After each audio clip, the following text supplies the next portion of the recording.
পুরস্কারটি প্রদান করার জন্য। ও ঝর্ণাদি মোবাইলটা রাখুন আপনি। পুরস্কার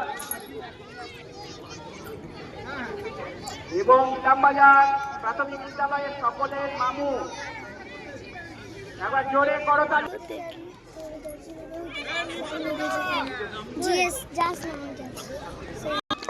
যাদের যোগা এবং জিমনাস্টিকের নাম আছে তাদের করব স্কুলের ভেতরে যেতে।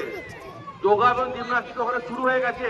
যোগা যে সমস্ত জিমনাস্টিকের নাম আছে তাদের অনুরোধ করবো স্কুলের ভেতরে যেতে। এই রে